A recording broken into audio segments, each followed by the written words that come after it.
Hello friends, দেখো আমি আর আমার ছেলে এখন ঘুরতে যাচ্ছি এক জায়গায়। তো কোথায় যাচ্ছি তোমরা ঠিক দেখতে পারবে। তো র্যাপিডো বুক করেছি, আসবে, ছেলে দাঁড়িয়ে আছে দেখো। তারপর র্যাপিডো চলেও এসেছে।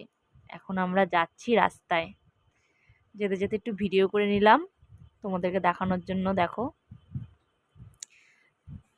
তারপর দেখো চলেও আসলাম আমরা। কোথায়? এটা এটা ডাবগ্রাম মাঠে, তোমার জগন্নাথের মন্দিরে, যেখানে জগন্নাথের মাসি বাড়ি বানিয়েছে। তো এখানে এসে বান্ধবীর সাথে প্রথমেই কথা ছিল তুই আসবি, তো এলো। দুজন মিলে মন্দিরের ভিতরে ঢুকলাম, ঢুকে নিয়ে আমরা কিছু ফটো তুললাম। তারপর দেখো কীর্তন হচ্ছে।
ছেলে খুব দুষ্টামি করছিল, তাই বাইরে বেরিয়ে আমরা রেস্টুরেন্টে ঢুকলাম। বান্ধবী, আমি, ছেলে সবাই মিলে কিছু খেলাম।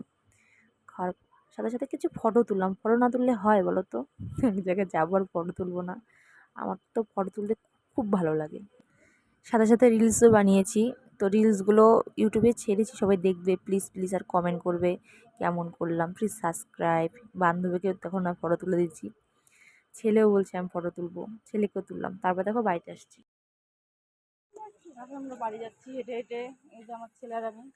একটা যদি টোটো বলে যে হ্যাঁ যাবো হায়দ্রাবাদে, একটা টোটো বলে না যে আমি যাবো।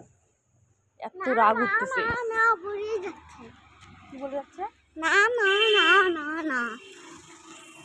আর র্যাপিডো যে বুক করবো, নেটও নেই। এই জন্য আমি হেঁটে হেঁটে যাচ্ছি। কোন দিক দিয়ে কোন দিকে যাচ্ছি আমি আমি নিজেও জানি না। বাবা, আমরা কই যাচ্ছি এখন? হায়দ্রাবাদ। কেমন মজা করলা? অনেক ভালো। দেখো দেবরাজকে তো ওর মাম্মাম দিয়েছে, বসিক মেলার থেকে। আর এটাও আজকে জগন্নাথের মেলার থেকে নিয়ে এসেছে। তো গাইস দেখো কেমন হলো, তোমরা প্লিজ কমেন্ট করে জানিও। একটা রিক্সা করে আমরা বাইরে চলে এসেছি। আর দেখো দেবরাজ এখন খেলা শুরু করে দিয়েছে। তো এই গাড়ি সেই গাড়ি নেই, সেই খেলা। তো good night all friends, good night all friends.